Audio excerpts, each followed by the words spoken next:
different location while I'm traveling with work, and I thought I'd take a look at this interesting bit of experimental circuitry I built a while ago, and I'll zoom down on it. It is for driving cold cathode lighting, but single electrode cold cathode with just one wire from this high voltage transformer here.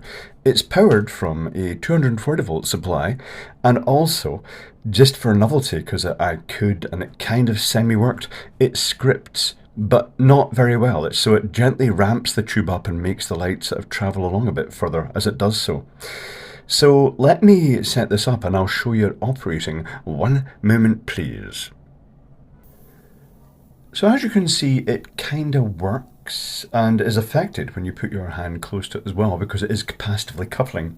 And I can also, while I've got 240 volts and very high voltage on the output of here, I can just stick my hand in here. I wouldn't recommend actually touching that circuitry. And with this little cold cathode tube, I'll just bend the wire up a little bit. In fact, I could touch just probably the tube itself to it. You get a slight glow of it. But if I touch the wire to that, it makes this tube glow in parallel with the other one. And you get the scripting in this tube as well. A bit sort of random because I'm not making a great connection here. But that's the sort of effect. Anyway, I'm going to pack this circuitry away now. And when I get to a suitable location, I'm going to spend some time reverse engineering it and we can take a look at the circuitry. So I shall do that right now. Okay, so I have now reverse engineered this and I can show you the schematic, and it looks as though it might be slightly flawed. This was definitely quite experimental. I shall just grab the schematic and zoom in on it now. Okay, let's explore. So this takes the AC supply coming in. It could be 120 volt, it could be 240 volts. It goes through a resistor which is a value of 100 ohms, and that's simply to limit the peak current. It has a diode, and then it forms a very simple DC power supply. Bridge rectifier would have been better, but this is how I did it for this experimental setup. And it's got the capacitor here, 1 megafarad, 450 volts, and it's got a 1 mega ohm resistor across that to discharge it when the power is taken away. Loud motorbike noises outside.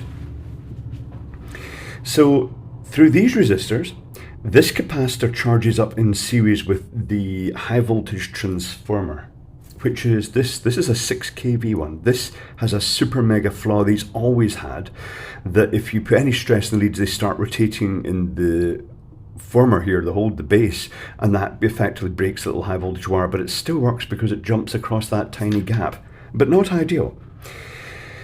So that then has a thyristor across it, and a trigger circuit that when the voltage is raised to a certain point across this capacitor, the thyristor turns on, it dumps all the energy in that capacitor through that coil and generates a high voltage spike in the output. This is not going to be very popular with radio hams. Now, normally the circuit would be very straightforward. You'd perhaps have a threshold detector, in this case a diac with a time delay circuit, but I've not done that here. So there is actually a diode. Diac, which is a device that triggers at about 32 volts and just turns on. And normally that would put current through, and there's a capacitor here to decouple it for reasons that will become hopefully apparent soon. And normally the gate of this thyristor is pulled down to the 0 volt rail via 100 ohm resistor, and it provides a pulse to the gate, and that conducts and it discharges that. So basically speaking, it's continually pulsing that at fairly high speed. However, the voltage at which it triggered was influenced by this bit of circuitry. So if we take a look at this bit of the circuitry on its own, we see some resistors slowly charging that 1 megafarad capacitor up until it reaches the voltage of this neon indicator, which is about 100 volts. When that starts conducting, it pulses the gate of this thyristor, and that then shunts that capacitor down. That's quite a beefy shunt, I have to say. A resistor in there would have been better. So what we get here is the voltage in this capacitor slowly rising and then dropping suddenly.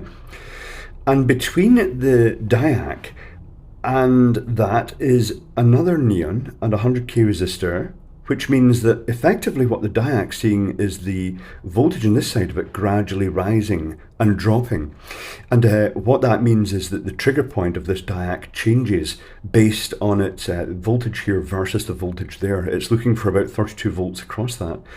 But in reality, it's adding that to the neon drop And that means that theoretically this neon drop, I'm surprised it worked at all.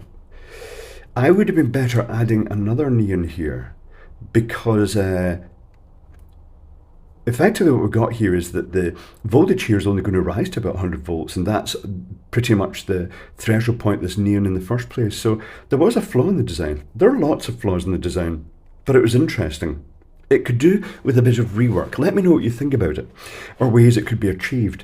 The other thing these days, really, you'd replace just about everything here. If you wanted just a continuous buzzed output, you could replace this with just a sidac, and then just adjust these resistors to the point that the sidac was able to shut off on each trigger point, and it would buzz this little high voltage transformer continuously for single electrode neon type displays. Not at high intensity though, this would be quite a low intensity one. It would also be interesting to try it with one of those potted high voltage transformers you get from AliExpress these days, the ones that are designed for boiler ignition, just to see how beefy you could make the output.